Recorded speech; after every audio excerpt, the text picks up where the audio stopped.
السلام عليكم ورحمة الله وبركاته. الحمد لله رب العالمين والصلاة والسلام على رسوله الأمين وعلى آله وصحبه أجمعين. أما بعد، إن نريد إلا الإصلاح ما استطعت وما توفيقي إلا بالله عليه توكلت وإليه أنيب.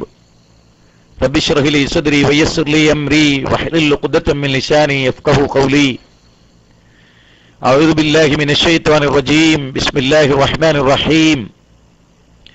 يا أيها الذين آمنوا إن كثيرا من الأحبار والرهبان لا يأكلون أموال الناس بالباطل ويصدون عن سبيل الله.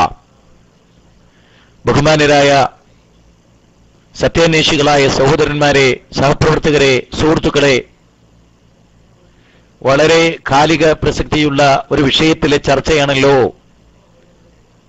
ഈ Malayalam Islamic class റൂമിലൂടെ നടന്നുകൊണ്ടിരിക്കുന്നത് എന്നതിൽ അതിയായ സന്തോഷമുണ്ട്. സർവശക്തനായ അള്ളാഹുവിനെ സ്തുതിക്കുകയാണ്.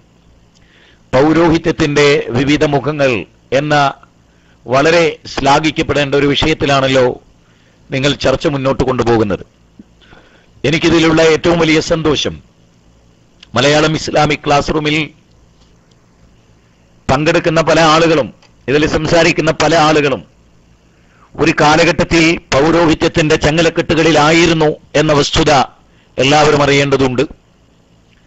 അവരാരും ജനിച്ചപ്പോൾ മുജാഹിദ് കുടുംബത്തിൽ ജനിച്ചവരല്ല, മറിച്ച് സുന്നി മഹല്ലുകളിൽ ജനിക്കുകയും അന്ധവിശ്വാസങ്ങളുടെയും അനാചാരങ്ങളുടെയും നടുക്കഴത്തിൽ മുങ്ങി ജീവിച്ചുകൊണ്ടിരിക്കുകയും ചെയ്ത ആളുകളായിരുന്നു അവരെല്ലാം. പൗരോഹിത്യത്തിന്റെ കരാളഹസ്തങ്ങളിലായിരുന്നു അവരെല്ലാം.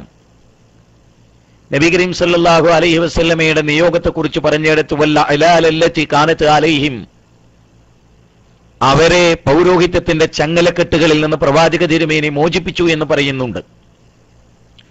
ഇവിടെ ഞാൻ നിങ്ങളെ വളരെ ചുരുങ്ങിയ സമയം മാത്രമാണ് ഞാൻ സംസാരിക്കുന്നത്. പിന്നീട് ഈ വിഷയമായി ചർച്ച വന്നാൽ ഇൻഷാ അല്ലാഹ് അതിൽ ഞാൻ സംബന്ധിക്കുന്നതാണ്. ആരോഗ്യവും സന്ദർഭവും അനുസരിച്ച് ഇൻഷാ അല്ലാഹ് തുടർന്ന് സംസാരിക്കുന്നതാണ്.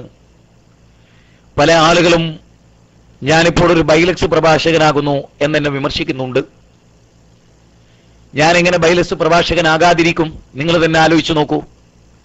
നാട്ടിലെനിക്ക് എല്ലാ പ്രഭാഷണ വേദികളും കേരള നദ്വത്തുൽ മുജാഹിദീൻ മുമ്പ് മുടക്കി, ശേഷം വലിയ നിബന്ധനകളോടുകൂടി, ഒരിക്കലും നടക്കാത്ത വിധമുള്ള നിബന്ധനകളോടുകൂടി അവരെനിക്ക് പ്രോഗ്രാം വെച്ചു.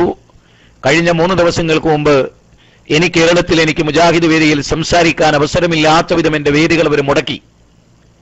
പിന്നെ ഇവിടെ സൗദി അറേബ്യയിൽ വന്ന പല പ്രസിദ്ധമായ പരിപാടികളും, വളരെ നേരത്തെ തീരുമാനിക്കപ്പെട്ട പരിപാടികളെല്ലാം, അള്ളാഹുവിന്റെ ദീനുമായി ബന്ധപ്പെട്ട ചർച്ചകളെല്ലാം പല ആളുകളും മുടക്കി. പിന്നെയുള്ള ഏകമാർഗം ഞാനിരിക്കുന്ന റൂമിൽ ഇരുന്നു കൊണ്ട് ബൈലക്സിലെ ശ്രോതാക്കളോട് സംസാരിക്കുക എന്നതാണ്. അള്ളാഹു സുബ്ഹാനഹു വ തആല പറഞ്ഞിട്ടുള്ളത് വബ്തഗി ഫീമാ ആതാക അല്ലാഹു ദാറൽ ആഖിറ, അള്ളാഹു നിങ്ങൾക്ക് നൽകിയതുകൊണ്ട് നിങ്ങൾ പരലോകത്തെ പ്രതീക്ഷിക്കാനാണ്. റോട്ടിലിറങ്ങി ദഅവത്ത് നടത്താൻ എനിക്ക് അവസരമുള്ള എല്ലാ ഘട്ടങ്ങളിലും ഒരു ദിവസം 2-3 പ്രഭാഷണങ്ങൾ അള്ളാഹുവിന്റെ അപാരമായ അനുഗ്രഹത്താൽ ഞാൻ സംസാരിച്ചിട്ടുണ്ട്. ഇനി ഒരുപക്ഷെ ആധുനിക ടെക്നോളജികളിലൂടെ ആയിരിക്കാം ദഅവത്ത് നടക്കുന്നത് എന്നാണ് ഞാൻ വിചാരിക്കുന്നത്. അതുകൊണ്ട് തന്നെ വളരെ പ്രധാനമായ ഒരു കാര്യം ഇവിടെ ഓർമ്മപ്പെടുത്തുകയാണ്. അതെന്താണെന്ന് ചോദിച്ചാൽ, നൂഹ് നബി അലൈഹി സ്വലാത്തു വസ്സലാമാണ് ലോകത്ത് ആദ്യമായി അള്ളാഹുവിന്റെ ഏകത്വത്തിലേക്ക് ക്ഷണിക്കാൻ വന്ന പ്രവാചകൻ. അതുകൊണ്ട് തന്നെ ആ കാലഘട്ടത്തിലെ പൗരോഹിത്യത്തെ സംബന്ധിച്ചുള്ള ചില പരാമർശങ്ങളാണ് തുടക്കത്തിൽ ഞാൻ നിങ്ങളുടെ ശ്രദ്ധയിൽപ്പെടുത്തുന്നത്. ഒരുപക്ഷെ നമ്മൾ ശ്രദ്ധിക്കാത്ത ഒരു മേഖലയായിരിക്കാം അത് എന്ന് ഞാൻ വിചാരിക്കുകയാണ്. അവിടെ നൂഹ് നബി അലൈഹി സ്വലാത്തു വസ്സലാം ഏകനായ പടച്ച തമ്പുരാനിലേക്ക് ക്ഷണിച്ചപ്പോ ആ നാട്ടിലെ പ്രമാണിമാരും പൗരോഹിത്യം തമ്മിൽ ഒരു അവിശുദ്ധ ബന്ധമുണ്ടായിരുന്നു. ഏത് കാലഘട്ടത്തിലും നിങ്ങൾ ആലോചിക്കാം, ഏത് കാലഘട്ടത്തിലും ഭരണകൂടവും പൗരോഹിത്യവും തമ്മിൽ വലിയ ബന്ധങ്ങളുണ്ടായിരുന്നു. മിക്കവാറും ആളുകൾക്ക് പൗരോഹിത്യവുമായിട്ടാണ് ബന്ധമുണ്ടാവുക, സൗദി ഒഴികെ. അള്ളാഹു അപാരമായി അനുഗ്രഹിച്ച റസൂലുള്ള ജനിച്ച നാട്ടിൽ ഭരണകൂടങ്ങളും പൗരോഹിത്യവും തമ്മിൽ അവിശുദ്ധ ബന്ധങ്ങൾ ഇല്ല എന്നുള്ളതാണ് നമുക്കേറെ സന്തോഷകരമായ കാര്യം. നേരെ മറിച്ച് അല്ലാത്ത രാജ്യങ്ങളിലെല്ലാം നിങ്ങൾ പരിശോധിച്ചു നോക്കൂ, അവിടങ്ങളിലെല്ലാം ഭരണകൂടവും പൗരോഹിത്യവും, കാരണം പൗരോഹിത്യത്തിന്റെ കയ്യിലായിരിക്കും ജനങ്ങൾ. ആ ജനങ്ങളുടെ അംഗീകാരവും വോട്ടുമായിരിക്കും രാഷ്ട്രം ഭരിക്കുന്ന ആളുകളുടെ വളരെ പ്രധാനമായ കാര്യം. അതുകൊണ്ട് തന്നെ പൗരോഹിത്യവും ഭരണകൂടവും തമ്മിൽ എന്നും മ്യൂച്വൽ അണ്ടർസ്റ്റാൻഡിംഗ് ഉണ്ടാവുക സ്വാഭാവികമാണ്. കേരളത്തിലെ പൗരോഹിത്യത്തിന് ചുക്കാൻ പിടിക്കുന്ന വ്യക്തി ആരാണെന്ന് ഞാൻ പറയാതെ തന്നെ നിങ്ങൾക്കറിയാമല്ലോ. അയാളുമായി എപ്പോഴും മാറി മാറി വരുന്ന സർക്കാരുകൾക്ക് സത്യത്തിന്റെ ആളുകളെക്കാൾ കൂടുതൽ ബന്ധമുണ്ടായിരുന്നു എന്നത് നിങ്ങൾക്കറിയാമല്ലോ. അതുകൊണ്ടാണ് സൂറത്ത് നൂഹിൽ 71-ാം അധ്യായത്തിലെ 28 വചനങ്ങളിൽ അവസാന ഭാഗം നിങ്ങൾ പരിശോധിച്ചാൽ കാണാം. ലാ തദറുന്ന ഹാലിയതകും വലാ തദറുന്ന വദ്ദം വലാ സുവാഅം വലാ യഗൂസ വയഗൂഖ വനസ്റ. നിങ്ങൾ ഒരിക്കലും ഈ 5 മഹാന്മാരെ കൈയൊഴിയരുത് എന്ന് പൗരോഹിത്യം ഏത് കാലഘട്ടങ്ങളിലും പറഞ്ഞുകൊണ്ടേയിരുന്നു. കാരണം പൗരോഹിത്യത്തിന്റെ നിലനിൽപ്പ് മനുഷ്യർ ശിർക്ക് ചെയ്യുമ്പോഴാണ് നടക്കുക. നിങ്ങൾ നോക്കൂ, വിശുദ്ധ ഖുർആൻ പറഞ്ഞു, യാ അയ്യുഹല്ലദീന ആമനൂ ഇന്ന കസീറൻ മിനൽ അഹ്ബാരി വറഹ്ബാനി ലയഖുലൂന അംബാലൻ നാസി ബിൽ ബാത്തിൽ വയസുദ്ദൂന അൻ സബീലില്ലാഹ്. സത്യവിശ്വാസികളെ, പണ്ഡിത പുരോഹിതന്മാരിൽ ഭൂരിപക്ഷം ആളുകളും നിങ്ങളുടെ ധനം അന്യായമായി തിന്നും. അങ്ങനെ തിന്നണമെങ്കിൽ വയസുദ്ദൂന അൻ സബീലില്ലാഹ് നടക്കണം. അതായത് അന്യായമായ മാർഗത്തിൽ ഭക്ഷണം ഭുജിക്കണമെങ്കിൽ, പണം ഭുജിക്കണമെങ്കിൽ യഥാർത്ഥ ദീനുൽ ഇസ്ലാം കൊണ്ട് അത് സാധ്യമല്ല. ഞാനൊരു ഉദാഹരണം പറയാം. മരിച്ച വീട്ടിൽ കണ്ണൂക്ക് നടത്തണമെങ്കിൽ സ്വാഭാവികമായും 3 ദിവസം അയൽവാസികൾ ഭക്ഷണം ഉണ്ടാക്കി കൊടുക്കുക എന്ന സുന്നത്ത സ്ഥാനത്താകണം. അതുകൊണ്ടാണ് ആ സുന്നത്തിനെ മാറ്റി ഒരു ബിദ്അത്ത് പ്രതിഷ്ഠിച്ചാൽ, അതുകൊണ്ടാണ് യഖുലൂന അംവാലൻ നാസി ബിൽ ബാത്തിൽ വയസുദ്ദൂന അൻ സബീലില്ലാഹ്. അന്യായമായി ജനങ്ങളുടെ ധനം തിന്നണമെങ്കിൽ വയസുദ്ദൂന അൻ സബീലില്ലാഹ് നടക്കണം. അള്ളാഹുവിന്റെ മാർഗത്തിൽ അവരെ തെറ്റിക്കണം. അപ്പോഴേ പൗരോഹിത്യത്തിന് ജയിക്കാൻ കഴിയും. ഇപ്പൊ സാക്ഷാൽ ദീൻ. അതുകൊണ്ടാണല്ലോ പരിശുദ്ധ കഅബ ഇതാ ഹറമിനെ ഹജ്ജിന് വേണ്ടി ഒരുങ്ങുകയാണ്. 280 രാജ്യങ്ങളിൽ നിന്നുള്ള ഹാജിമാരെ സ്വീകരിക്കാൻ പരിശുദ്ധ കഅബ മക്കയും മദീനയും ഒരുങ്ങുകയാണ്. അവിടെ ഒരു ഉണ്ടിപ്പെട്ടിയില്ല എന്ന് നിങ്ങൾക്കറിയാം. സംസം വെള്ളം അവിടെ വിൽപ്പനയ്ക്കില്ല എന്ന് നിങ്ങൾക്കറിയാം. നാട്ടിലെ ഏതോ കിണറുകളിലെ വെള്ളം ബർക്കത്തുള്ള വെള്ളമാക്കി വിറ്റ് കാശുണ്ടാക്കുന്ന ഒരു ലോകത്താണല്ലോ കേരളത്തിന്റെ ജനങ്ങൾ ജീവിച്ചുകൊണ്ടിരിക്കുന്നത്. അതുകൊണ്ട് തന്നെ പൗരോഹിത്യത്തിന്റെ കരാളാസ്തങ്ങൾ ഏത് കാലഘട്ടത്തിലും ഉണ്ടായിരുന്നു എന്ന് നിങ്ങൾക്കറിയാം. പൗരോഹിത്യം മനുഷ്യരെ പ്രമാണങ്ങൾ തെറ്റിക്കും. അതുകൊണ്ടാണ് ഫിറൗനിന്റെ കാലഘട്ടമായപ്പോൾ പൗരോഹിത്യത്തിന് ചില തന്ത്രങ്ങൾ ഉണ്ടായിരുന്നു. മൂസാ നബി അലൈഹിസ്സലാം ഫിറൗനിന്റെ കൊട്ടാരത്തിൽ ചെന്നു. എന്നിട്ട് മൂസാ നബി ചോദിച്ചു, ഫമൻ റബ്ബുകുമാ യാ മൂസ, മൂസ നീ പറയുന്ന റബ്ബാരാൻ? റബ്ബുനല്ലദീ അഅതാ കുല്ല ഷൈഇൻ ഖൽഖഹു സുമ്മ ഹദാ. ഖുർആനിലെ 20-ാം അധ്യായം 49-50 വചനങ്ങളാണ് ഇവിടെ പറയപ്പെടുന്നത്. ഈ വചനങ്ങൾ ഉദ്ധരിച്ചപ്പോൾ ഏകദൈവാരാധന പ്രകടമായി ബോധ്യപ്പെടുകയാണ് ഫിറൗനിന്. അപ്പൊ ഫിറൗൻ സദസ്സിലുള്ള ആളുകളുടെ മുഖത്തേക്ക് നോക്കുന്നു. ആളുകളെല്ലാം മഹാനായ മൂസാ നബി അലൈഹിസ്സലാമിന്റെ ദൈവത്തിൽ ആകൃഷ്ടരാകുന്നു എന്ന് തോന്നിയപ്പോൾ എക്കാലഘട്ടത്തിലും പൗരോഹിത്യത്തിന്റെ ഒരു ചോദ്യം എന്താണ് എങ്കിൽ പൂർവികന്മാരായ ആളുകളുടെ സ്ഥിതി എന്താണ്? ഫിറൗനും അത് ആദ്യമായി ചോദിക്കുകയാണ്. ഫമാ ബാലിൽ ഖുറൂനിൽ ഊല. ഫിറൗൻ സഖാഫിയാണ് ലോക ചരിത്രത്തിൽ ആദ്യമായി അത് ചോദിക്കുന്നത്. ഫമാ ബാലിൽ ഖുറൂനിൽ ഊല. എങ്കിൽ പൂർവികന്മാരുടെ സ്ഥിതി എന്താണ്? സ്വാഭാവികമായും മൂസാ നബി വരെ കാഫിറാണ്, മുശ്രിക്കാണ് എന്ന് പറഞ്ഞാൽ ജനങ്ങളെ ഇളക്കിവിട്ട് തല്ലുണ്ടാക്കി സദസ്സ് പിരിഞ്ഞ് മൂസാ നബിയുടെ ദൈവത്ത് അതുവരെ നടന്നതിൽ ജനങ്ങളുടെ ശ്രദ്ധ തിരിക്കുക എന്നത് ഫിറൗനിന്റെ ഒരു തന്ത്രമായിരുന്നു എന്ന് ഖുർആൻ ഇവിടെ പറയുകയാണ്. സൂറത്ത് ത്വാഹയിലെ 49, 50, 51 വചനങ്ങളിൽ നാം കാണുന്ന വളരെ പ്രധാനമായ ഒരു കാര്യമാണ്. കേരളക്കരയിലും അങ്ങനെ തന്നെ. ആദിക്കാട്ടുകുളങ്ങര എന്ന് പറയുന്ന കായംകുളത്തിനടുത്തുള്ള സ്ഥലത്ത് ഞാൻ പ്രസംഗിച്ചു. ധാരാളം ആളുകൾ കൂടി 2 മണിക്കൂറോളം പ്രസംഗം നീണ്ടപ്പോൾ പുരോഹിതന്മാർ സ്റ്റേജ് കയ്യേറാൻ വന്നു. അവർക്ക് ചോദ്യം ചോദിക്കണമെന്ന് പറഞ്ഞു. ഞാൻ അവസരമുണ്ടാക്കി കൊടുത്തു. അവരെന്റെ സ്റ്റേജിൽ കയറി.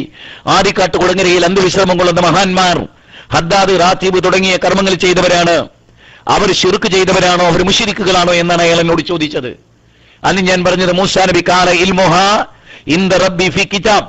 എന്റെ നാഥന്റെ കിതാബുകളിൽ അവരെ കുറിച്ച് വിവരമുണ്ട്, അവൻ മറന്നു പോവുകയില്ല എന്നാണ് മൂസാ നബി മറുപടി പറഞ്ഞത്. പൗരോഹിത്യം ഏത് കാലഘട്ടത്തിലും മനുഷ്യരെ ഹക്കിൽ നിന്ന് വേർതിരിച്ചെടുക്കും. എന്നിട്ട് ലലാലത്തിന്റെ മാർഗത്തിൽ അവരെ കൊണ്ടുപോകും. പ്രമാണങ്ങളില്ലാത്ത വഴികളിലേക്ക് അവരെ കൊണ്ടുപോകും. അതുകൊണ്ടാണ് നബി സല്ലല്ലാഹു അലൈഹി വസല്ലം പറഞ്ഞത്, ഒരു കാലഘട്ടത്തിലും ഒരാൾക്കും നിങ്ങളെ പഠിപ്പിക്കാൻ കഴിയില്ല. തറക്തു ഫീകും അംറൈനി ലം തദില്ലു മാ തമസ്സക്തും ബിഹിമാ കിതാബുല്ലാഹ് വസുന്നത്തു റസൂലിഹി. 2 കാര്യങ്ങൾ ഞാൻ നിങ്ങളിൽ വിട്ടേച്ചു പോകുന്നു. ആ 2 കാര്യങ്ങൾ മുറുകെ പിടിക്കുന്ന കാലത്തോളം ഒരിക്കലും നിങ്ങൾ വഴിവെച്ചു പോവുകയില്ല എന്നാണ് അള്ളാഹുവിന്റെ റസൂൽ പറഞ്ഞത്. ഞാനും എന്റെ സ്വഹാബികളും ഇന്ന് ജീവിച്ച പോലെ അവരുടെ വിശ്വാസങ്ങളും കർമ്മങ്ങളും ആചാരങ്ങളും അനുഷ്ഠാനങ്ങളും എന്താണോ അതിനനുസരിച്ച് ജീവിക്കണമെന്നാണ് ലോകത്തോട് ഇസ്ലാമിന് പറയാനുള്ളത് എന്ന കാര്യം നമ്മൾ മനസ്സിലാക്കണം. അതുകൊണ്ട് തന്നെ പൗരോഹിത്യം പതിയിരിക്കുന്നുണ്ട്. പാവപ്പെട്ട ജനങ്ങളെ റാഞ്ചിയെടുത്ത് അവരുടെ ദുർബല വിശ്വാസങ്ങളെ ചൂഷണം ചെയ്ത് കീശ വീർപ്പിക്കുന്ന പൗരോഹിത്യം ഏത് കാലഘട്ടങ്ങളിലും ലോകത്തിന്റെ മണ്ണുകളിൽ അരങ്ങു തകർത്തിരുന്നു എന്ന് നമ്മൾ മനസ്സിലാക്കണം. തൗഹീദ് കൊണ്ടാണ് നമുക്കവരെ നേരിടാനുള്ളത്. ശിർക്കിന്റെ കോട്ടക്കൊത്തളങ്ങളെ തൗഹീദ് കൊണ്ട് നേരിടാനും ബിദ്അത്തിന്റെ എല്ലാ ഊടുവഴികളിൽ നിന്നും സുന്നത്തിന്റെ സുന്ദരമായ ഭൂമികളിലേക്ക് മനുഷ്യരെ നയിക്കേണ്ടവരാണ് നമ്മൾ. അതുകൊണ്ട് തന്നെ വിശുദ്ധ ഖുർആനും തിരുസുന്നത്തും സലഫുകൾ മനസ്സിലാക്കിയതുപോലെ മനസ്സിലാക്കുകയും അവർ ഉൾക്കൊണ്ടതുപോലെ ഉൾക്കൊള്ളുകയും തദനുസൃതമായ ജീവിതം നയിക്കുകയും ചെയ്യണമെന്നാണ് ഈ സന്ദർഭത്തിൽ എനിക്ക് നിങ്ങളോട് സൂചിപ്പിക്കാനുള്ളത്. സർവാധിനാഥനും സർവജ്ഞനും സർവ്വലോക പരിപാലകനും പ്രതിഫല ദിവസത്തിന്റെ ഉടമസ്ഥനും മാലിക്കുൽ മുലൂക്കും രാജാതിരാജനുമായ പടച്ചതമ്പുരാൻ അത്തരം ചിന്തകളിലൂടെ കടന്നുപോകുന്ന മഹാസ്വാത്വികന്മാരിൽ എന്നെയും നിങ്ങളെയും ഉൾപ്പെടുത്തുമാറാകട്ടെ. മുജാഹിദ് പ്രസ്ഥാനത്തിന് നേരെ വരുന്ന എല്ലാ ജൽപ്പനങ്ങളെയും വസ്തുതകൾ എന്ത് എന്ന് കൃത്യമായി മനസ്സിലാക്കി പഠിച്ച് ഇരുഭാഗങ്ങളുടെയും വാദമുഖങ്ങൾ എന്തെന്ന് കേട്ട് മനസ്സിലാക്കി ഏകപക്ഷീയമായ കാര്യങ്ങൾ കേട്ട് തീരുമാനിക്കാതെ അല്ലദീന യസ്തമീന ഖൗല ഫയത്തബിയൂന അഹ്സനഹു ഉലൈക അല്ലദീന ഹദാഹുമുല്ലാഹ് വഉലൈക ഹുമുൽ അൽബാബ് എന്ന ഖുർആനിന്റെ 39-ാം അധ്യായം 17-18 വാചകങ്ങൾ സമസ്തക്കാർക്ക് ഊതി കൊടുക്കാനുള്ളതല്ല, നമുക്ക് കൂടി അത് ബാധകമാണ് എന്ന് മനസ്സിലാക്കി ഇതെല്ലാം കേട്ട് മനസ്സിലാക്കി എന്താണ് സക്കരിയ സ്വലായിക്ക് പറയാനുള്ളത്, എന്താണ് മറ്റുള്ള പണ്ഡിതന്മാർക്ക് പറയാനുള്ളത് എന്ന് പൂർണ്ണമായി കേട്ട് രണ്ടിനെയും മനസ്സിലാക്കി പ്രമാണങ്ങളുമായി മാറ്റുരച്ചു നോക്കി ആ മാറ്റുരച്ചത് സ്വീകരിക്കാനും അല്ലാതെ ഇത്തഖദു അഖ്ബാറഹും വറുഹ്ബാനഹും അർബാബൻ മിൻ ദൂനില്ലാഹ്, നിങ്ങൾക്ക് ഇഷ്ടമുള്ള പണ്ഡിതന്മാർ ഒരു കാര്യം ഹലാലാണെന്ന് പറഞ്ഞാൽ, നിങ്ങൾക്ക് ഇഷ്ടമുള്ള പണ്ഡിതന്മാർ ഒരു കാര്യം ഹറാമാണെന്ന് പറഞ്ഞാൽ, ലോക മുസ്ലിമീങ്ങൾ ശിർക്കല്ല എന്ന് പറഞ്ഞ കാര്യം നിങ്ങൾക്ക് ഇഷ്ടമുള്ള 3-4 പണ്ഡിതന്മാർ ശിർക്കാണെന്ന് പറഞ്ഞാൽ അത് സ്വീകരിക്കാൻ നമ്മൾ സന്നദ്ധരല്ല. മറിച്ച് ലോകത്ത് നിന്ന് കടന്നുപോയ മഹാന്മാരായ ഇമാമിങ്ങളും പണ്ഡിതന്മാരുമായ ആളുകൾ അതിനെ എങ്ങനെ മനസ്സിലാക്കി, തൗഹീദിൽ തെറ്റുപറ്റാത്ത സലഫി പണ്ഡിതന്മാർ അതിനെ എങ്ങനെ മനസ്സിലാക്കി, കുബൂരി പണ്ഡിതന്മാരുടെ കഥയല്ല നമ്മൾ ഇവിടെ പറയുന്നത്. മുവഹിദുകളായ തൗഹീദ് പറഞ്ഞ ലോകത്തിന് തൗഹീദ് പഠിപ്പിച്ചു കൊടുത്ത ശിർക്ക് എന്തെന്ന് വിശദീകരിച്ചു കൊടുത്ത് ശിർക്കിന്റെ ഭയാനകത ബോധ്യപ്പെടുത്തി കൊടുത്ത മഹാന്മാരായ പണ്ഡിതന്മാരെന്താണോ വിശദീകരിച്ചത് അതതുപോലെ സ്വീകരിക്കുകയും അതുപോലെ വിശ്വസിക്കുകയും അവരെല്ലാം നമ്മളെക്കാൾ ഇൽമുള്ളവരായിരുന്നെന്നും അവരെല്ലാം നമ്മളെക്കാൾ ഉത്തമ തലമുറയിൽപ്പെട്ടവരായിരുന്നെന്നും അവർക്ക് യാതൊരു ഭൗതിക താല്പര്യങ്ങളുമില്ലായിരുന്നെന്നും അവർക്ക് ആരോടും വിരോധമില്ലായിരുന്നു എന്നും അവർ കറകളഞ്ഞ ഹൃദയത്തിന്റെ ഉടമകളായിരുന്നുവെന്നും അവർ ഇഖ്ലാസുള്ളവരായിരുന്നു എന്നും അവർ ഖുർആനിന്റെ ഭാഷയിൽ അഗാധമായ പാണ്ഡിത്യമുള്ളവരായിരുന്നെന്നും അവർ ഖുർആൻ കംപ്ലീറ്റ് മനഃപ്പാഠമുള്ളവരായിരുന്നെന്നും അവർ ലക്ഷത്തോളം ഹദീസുകൾ മനഃപ്പാഠമാക്കിയവരാണെന്നും അവർ അല്ലാഹുവിന്റെ ദീനിനെ സംരക്ഷിച്ചവരാണെന്നും അല്ലാഹു പ്രത്യേകമായി ബർക്കത്ത് ചൊരിഞ്ഞവരാണവരെന്നും തിരിച്ചറിവ് നമുക്കുണ്ടാകണം. അല്ലാഹു നമ്മെ അനുഗ്രഹിക്കുമാറാകട്ടെ. നമ്മുടെ പാപങ്ങൾ അല്ലാഹു പുറത്തു തരുമാറാകട്ടെ. സംസ്കാര ശൂന്യമായി പെരുമാറുന്ന അവസ്ഥയിൽ അല്ലാഹു നമ്മളെ കാത്തു രക്ഷിക്കട്ടെ. നമുക്ക് അല്ലാഹു ക്ഷമ നൽകുമാറാകട്ടെ. നമുക്ക് അല്ലാഹു ഈമാൻ നൽകുമാറാവട്ടെ. നമുക്ക് പരസ്പരമുള്ള ബഹുമാനം നൽകുമാറാകട്ടെ. നമുക്ക് പരസ്പരം സ്നേഹിക്കുവാനും ആദരിക്കാനും സാധിക്കുമാറാകട്ടെ. കോപങ്ങളിൽ നിന്ന് അല്ലാഹു നമ്മളെ കാത്തു രക്ഷിക്കട്ടെ. ഹക്കും ബാത്തിലും വേർതിരിച്ച് മനസ്സിലാക്കി സത്യത്തിനു വേണ്ടി ജീവിച്ച് സത്യത്തിനു വേണ്ടി മരിച്ച് നാളെ ഒരുപക്ഷെ നാളെ മഹ്ശറയിൽ അല്ലാഹുവിന്റെ കോടതിയിൽ ഏറ്റവും നല്ല സ്വർഗാവകാശികളായി തീരാൻ നമ്മൾ നല്ല നിലയിൽ മുന്നോട്ട് നീങ്ങാൻ സാധിക്കും.